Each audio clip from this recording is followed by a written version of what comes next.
In this lesson, we will learn the features of smart objects that are essential for compositing. If you want to understand the basics of smart objects and how they work and all the fundamentals, I would highly recommend that you go back and watch the lesson on layers. And once you get the fundamentals right, you can always get back to this one. I hope you're ready, and I'm sure you are. So without any further ado, let's get started. But before we begin, let's do a little housekeeping stuff. What do I mean by that? Well, right now, let's see what happens when we place a document on a blank canvas. So this is a blank canvas. The dimension of this one is 1920 by 1080. Just keep that in mind for reference, right? Right now, if I just take an image, drag it and drop it onto the canvas, see what happens? The image doesn't fit the canvas. And if I hit enter, it's not a smart object.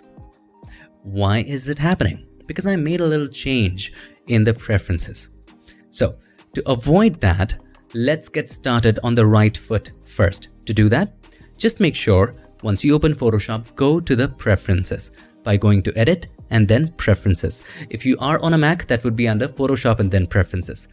Inside of preferences, simply click on general, or once you open the preferences, you can just go to the general tab right there. Now inside of that, just make sure you have resize image during place checked. If you have that unchecked, what will happen is, have a look, this is 1920 by 1080, right? Now this image is how much? This is 3500 by 2333, much larger dimension. So once you place it, what happens is that it places it much bigger than the canvas because it's placed according to its resolution. Because it has a bigger resolution, you have a bigger image right there. You will see a similar problem when the canvas is much larger than the original image. So if I go to image size and choose a larger canvas, let's go for 6000, all right, and hit OK, you would notice that now when you place it, let's just drag it and drop it over the canvas, you would notice that the image is much smaller than that of the canvas. How do we resolve this issue? By simply going to edit, preferences, and then just make sure in the generals tab, you have resize image during place checked. Hit OK. Now when you place it, Photoshop will fit the image to the canvas only and only if it's smaller. And I wanted to make this clear to you. So right now, it's still smaller on the larger canvas. However, if you have a smaller canvas, which is 1920 by 1080, now what happens is that now when you drag it and drop it, you will notice that it fits to the canvas, right? So that it becomes easier for you to deal with these objects. Now, once you hit enter, once you set this image up, hit enter, this is no more a smart object. Now, what are the demerits of this not being a smart object? Or in other words, what are the demerits of raster layers? Simple. Everything you do is burned to the pixels. So what happens is, if you make it really, really small for something, now we wouldn't go that extreme, but even a little size change can lead to loss of details. So for showing you an extreme result, I made it this small and then later I decided that, no, I need to make it a little larger, I need to place it here and there. Now when you try to make it larger, you would notice that you have lost all the details in the image, right? So to avoid that, it's essential that when you place an image, by default, it is placed as a smart object. So let's get rid of this and then let's go to edit and then preferences. And inside of that again, let's go to general and make sure you have always create smart objects when placing. Once you hit OK, you would notice that once we place this or any image into Photoshop, if it is larger than that of the canvas, it'll fit to the canvas. And now once I hit enter or return, you would notice by this symbol right over there that this is a smart object. Pretty cool, isn't it? Now, we have talked about a little housekeeping stuff, and let's start with raw photos. Yes, you can use smart objects with raw photos, and there are actually a plethora of advantages. One of the biggest advantages always with smart objects is that you can always go back and change the values later. So what happens when you drop a raw photo in Photoshop? Let's see what happens. So if I go to my Finder, I think I have some raw photo right here. So this is a photo that I clicked in Las Vegas. So let's just drag it and drop it right there, not over the canvas, right there. Now when you drop a raw photo in Photoshop, it will open that up in Adobe Camera Raw. it'll give you lots of raw controls. Now, some of you already know the advantages of raw photos. When you click photos in raw file format, you can change the white balance after the fact. It's not burned to the pixels. You have the complete control over the white balance right here. So I'm just gonna set to as shot, as it was shot. You also have more leeway into the highlights and the shadows. You have more details, you have more information, lots of stuff. You can recover a lot. See, if you take the exposure all the way to the right, the extreme bright areas are recovered. So there's a lot of options right here. Now, here's the thing. If you click on open directly, it'll just open it as a regular image. It won't have the advantages of changing the white balance later or having more information and more range to recover highlights and shadows.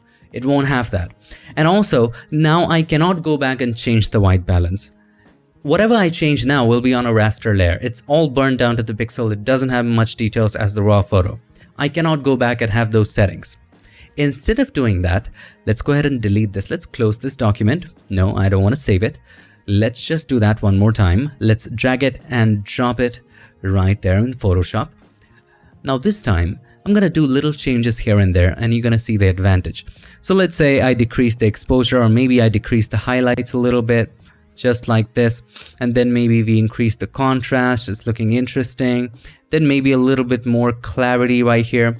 And then increase in the shadows a little bit. All right, these changes, remember the values, the shadow is +52, highlights -100, right? Now, instead of clicking on open, if you hold the shift key, you would notice that the button changes to open object. So now when you click on it, and by the way, you can always choose open as object by default as well, or you can just click on the arrow and then choose open as object. Let me do that again for you. If you drag it and drop it, and I always use this method. I just hold the shift key and click on open as object when I want to, because there are many instances when I just open it as a raster image.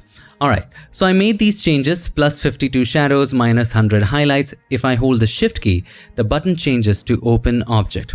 If you also click on the drop down, you will get those options. Anyway, so hold the shift key, changes to open object. You click on that, you would notice that now it opens it up as a smart object. Now let's say after doing a lot of work, a lot of compositing, branding, designing and all that stuff, you want to go back and change some values. So all you have to do is to double click on the thumbnail. Once you do, it'll get you back to camera raw and it'll have all the changes that we had done before. Have a look. It still has +52 shadows. It still has -100 highlights. See the advantage of smart objects. Now let me share with you one more advantage, and this is not an advantage, it's more of a technique that is going to be very important for you. No matter what you do in Photoshop, it's very important. Okay, so first of all, let's reset all of this to defaults. You see the 3 dots right there? Click on that and choose reset to default. Now what I want to do is just increase the contrast a little bit to make it more exciting. So we're going to keep it at about 42 and open that as an object. Now it's already a smart object, so once I do these, it'll still be a smart object. Now when you make a copy of this, press Ctrl or Command J to make a copy. Now the source of both of these layers is the same. What if I want the source to be different? What do I mean by that again? Is it getting all confusing? Let me share this with you. Okay, so for this second layer right here, let's say I want to recover the highlights and then I want to create a mask so that I have the recovered highlights for just this one. So this is the base layer and let's name this one as recover highlights. Now what will happen is if I just double click on the thumbnail of this, now whatever I do in this, let's say I want to recover the highlights by decreasing the exposure and the highlights. So if I decrease the highlights and also the exposure, the highlights are recovered, but everything else is also becoming dark. And I just want this section in that layer by creating a mask, and that should work, right? But if you hit OK, you would notice that not only this layer changes, but both of them change. Why? Because both of them have the same source. How do we make an arrangement so that both of them can have a different source and can be unique in their own way? Well, you can do this. Let's first of all go back by pressing Ctrl or Command Z or Z, however you pronounce it. Let's just delete this one and right click on the base and choose New Smart Object via Copy. Once you choose that, now both of them are unique. and both of them are different individuals. So if you change one, the other one would not change. So for this one, we can name it Recover Highlights. All right, now just double click on the thumbnail of the layer. Now you can easily recover all the highlights you want. So I'm just going to decrease the highlights.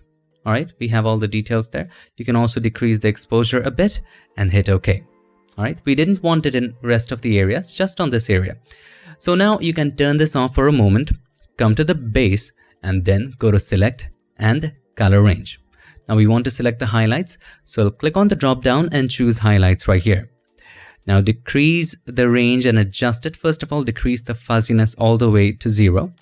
Now we're going to start increasing it. You can also choose the selection preview to be grayscale. Now, depends upon how accurate you want the selection to be. So I want the selection here. So this seems to be all right to me. And then you can increase the fuzziness. Fuzziness is actually the transition between the areas that are selected and areas which are not. So about 4950 looks good to me, and this is 194 is okay. We have a selection of the bright areas. You can always decrease or increase the range according to your convenience. So I'm going to keep it at about 209, hit OK. Now we have a selection. All we have to do is to turn on Recover Highlights and just click on the mask button. So now have a look. For the Recover Highlights, we have this mask and we are only recovering the highlights of the bright areas. So here's the before, here's the after.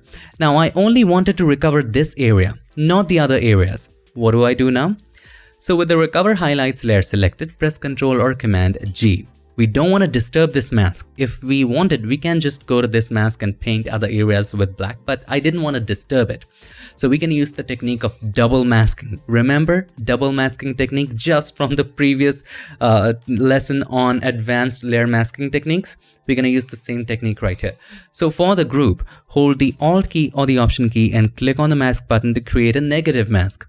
Then you take the brush with white as the foreground color, make the brush a little larger, and then just paint it on the areas where you want to recover the highlights. Increase the flow and opacity to 100%. Just paint on that area where you want to recover highlights. That's it.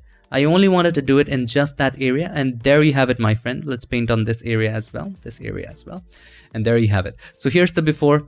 It's just blowing out, blowing away, and here's the after. The other areas are not damaged as well. So there you go. That's how to create a copy of the smart object that is unique in its own way. Now you might ask, why is by default when we make a copy of a smart object, both of them, why do they have the same source? Let me share this with you. If you have a regular smart object, if I go here and then if I just open any image, let's open this image right here in a blank document, right? And now I'm just going to make a simple design, just trying to make you understand why it's important that by default, when you make a copy of the smart object, both of them have the same source. It's important, especially when it comes to mockups. You will understand the meaning here. So let's say on one side, I wanted it to be like this, and I made another copy of this by simply selecting this layer, then pressing Ctrl or Command J. And for this copy, I just placed it just right here. All right, this is not an exact design of what I would want. And now you would just select this area and then create a mask by clicking on the mask button. All right. And for the one at the bottom of that, you would add a little blur by going to Filter, Blur, and then Gaussian Blur, right? Just a little bit blur. All right. Let's go for about 16. And now let's just make it a little darker by adding a solid color adjustment layer, black, decrease the opacity. And this area is an area for some text. So click on the T for the text tool. It's actually the text tool. And now I'm going to just paste some simple text. All right. Now, first of all, let's align it properly. It doesn't really matter what the text is. Let's just color it white, simple text, and we can choose a simple font right here as well. Let's say we go with this one, a nice font here, not a simple one, a pretty nice one. Now the gap is awkward, so we're just gonna go to character properties and just increase the gap right here. let's go with about 60, or let's set it to auto. That is better. All right. Now, whatever you did, it really doesn't matter. I didn't do a master typography here. Now, see, these are copies of smart objects, right? So whatever changes I make in this one will happen in this one as well, right? So what's the advantage of this? So let's say you wanted to add a little more contrast to it, and you have instances of the same object all over the place, right? So if I just double click on it, and let's say I wanted to change the hue a little bit, I wanted to make it a little funky, or maybe you wanted to add a color lookup table to it. So let's go ahead and add a color lookup table, and then let's go for crisp warm. Now it's black due to some Photoshop error. I'm going to select that again. It should work. I don't know. It is not working for some reason. Anyway, so let's go with candlelight right now. All right. And it just a Photoshop error. Don't mind it. We need to merge it, unfortunately, because if you save it right now by pressing Ctrl or Command S, it won't save because this was a regular image, not a Photoshop document. So you would have to merge it here and press Ctrl or Command S. Hit OK. What happens is now when you get back to your design, you would notice that it changed. See? It was something else before. It was all colorful and stuff. After we applied the color lookup table, this one changed and the top one changed as well.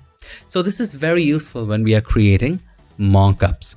Now keep in mind, once you insert this kind of thing and if you want to make changes inside the image, I would rather prefer that you didn't paste a JPEG. Instead, I would recommend that you paste a PSD file so that we don't have to merge everything, so that we can make changes and add layers to it. Right now we cannot add layers and save it.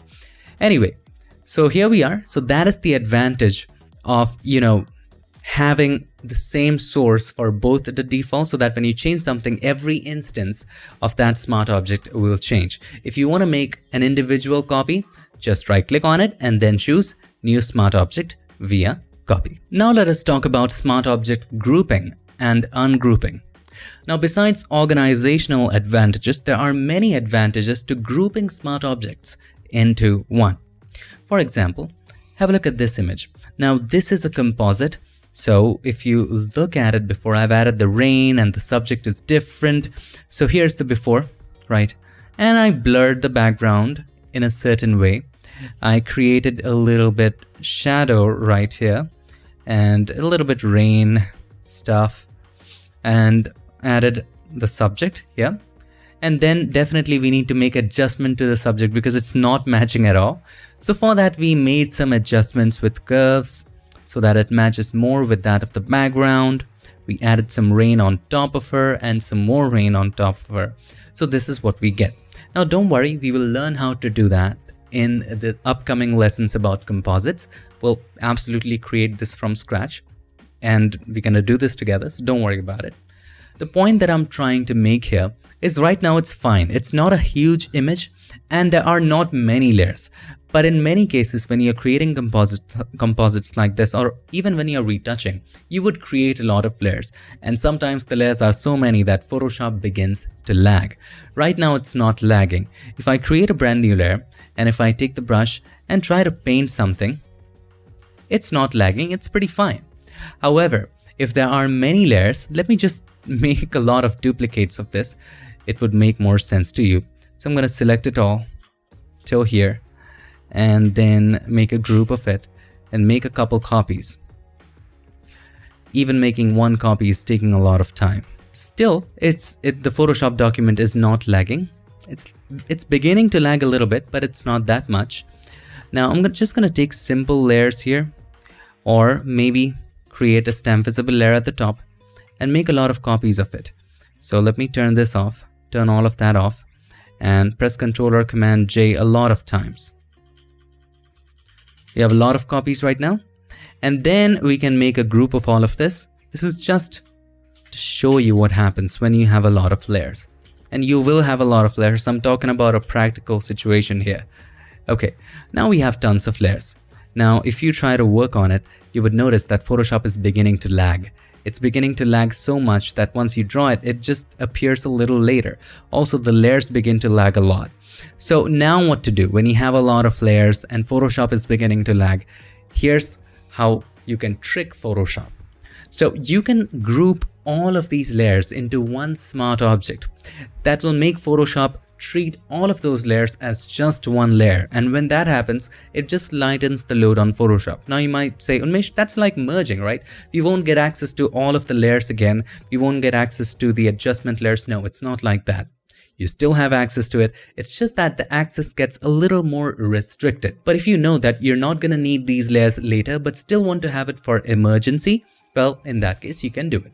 Select the first layer, hold the shift key, select the bottommost layer, right click on it, and then choose convert to smart object. Now it's going to take a little while, but what will happen is it'll just group all of that into a smart object. And if you want to access the properties, there's a way to do it. Actually, there are two ways to do it. Now, as you can see, it's all grouped into one smart object.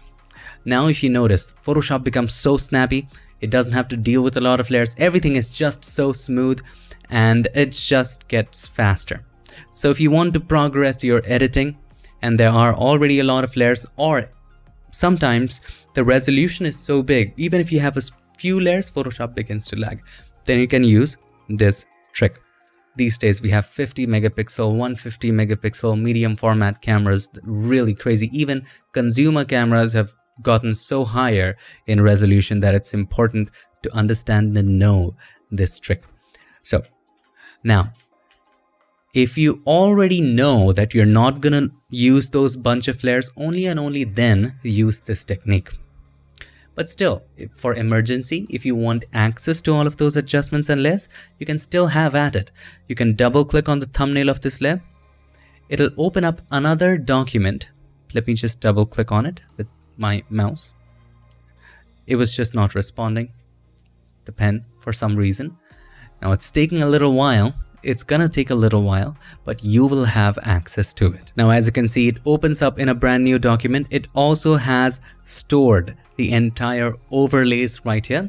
So if you open that up, you have access to everything, every layer right here. You have access to the overlays and stuff. So if you want to make changes to anything, just change it here and press Ctrl or Command S to save it, and then once you get back to it, everything will be updated. The other way to get back access to it, or to get the document the way it was, is just right click on the smart object and then choose convert to layers. As you can see, the process is now complete. Now keep in mind, it doesn't mess it all up by just spreading all the layers here and there. It groups all of that and organizes that. So now when you open the group, you have access to everything that was inside of the smart object. So there you go. If you have a very huge document and Photoshop is lagging, take a bunch of layers that you know that you're not going to use so frequently, but you still want to have access to all of the adjustments as an emergency. Select all of that and then group it into a smart object. Once you do that, Photoshop treats it as one layer and Photoshop gets snappier. To make it less complicated, organized, and also not having to deal with masks and such, just select the subject, hold the shift key, select the topmost adjustment for the subject, right click on it, and then choose convert to smart object. Now you just have the subject, you just have the background, you just have the shadow. You can also group the shadow accordingly as well and choose the blend mode accordingly. It's just easy. Now you don't have to deal with the masks and every adjustment is inside of this. If you want to get back access to it, you can always convert it back to layers, or you can just double click on it and it opens up another document with all of the adjustments. So let's say you wanted to darken everything a little more. I'm going a little extreme here. And if you press Ctrl or Command S, and if you get back to your document, you would notice that all of those changes has taken place. If you want to go back again, press Ctrl or Command Z, and there you have the image, how it was. Now it is time for us to learn about embedded smart objects and linked smart objects, and they are as the name suggests. Up until now, whatever we were doing when it comes to smart objects, all of those were embedded, which means those were embedded into the document. If in the document you have a smart object which is a part of the document, then it is an embedded smart object. If in the document you have a smart object which is not a part of this document, but it's something separate and it's linked to the document, it's a linked smart object. Let me share with you some differences. Remember this design that we had done for the text tool lesson? Let's redo this again with a twist of smart objects. Alright, so first of all, let's get rid of both of these layers and let's drag and drop in our images. So here I have a kitchen image. Let's go with this one. Let's drag it and drop it into Photoshop. Now, once we do this, it's placed embedded. It's embedded to this document. It's a part of this document, even though it's a smart object. Other way of doing that, doing the same thing exactly. If you go to File and then Place Embedded, it's doing the exact same thing as dragging and dropping. And that's why it is called Place Embedded. Let's click on that and let's choose the same image. It tells us that this is a part of this document. Now, what are linked smart objects? Well, let's say instead of doing that, let's open that image separately and I'm going to save that as a PSD for our convenience. So here's the kitchen image. Let's open that up. And let's add a few layers, or if you don't want to add, that's fine too. We're going to add that later anyway. Let's go to File, Save As, and let's save it as the same name, but this time let's choose PSD, Photoshop document, and let's save it. Now, we're going to place it linked this time. So let's go to File and Place Linked. Okay. Now I'm going to choose kitchen1.psd. Let's place it. Okay. Now this is a separate entity, my friend. Have a look at this icon right there. It's a different icon. It means that it is a smart object, but it's a linked smart object. Okay. Now let's just drag it behind the curves adjustment layer, make a copy of it, adjust the way it was. And now I'm just going to keep that area, this area right here, and create a mask like this. And also only apply curves to this one. Hold the Alt key or the Option key, click on the line between these two layers. This is interesting. Now also we want to darken this a little bit in this case. So we're going to add another curves adjustment layer and hold the Alt key or the Option key, click on it. And maybe I want to just darken it a little bit like that.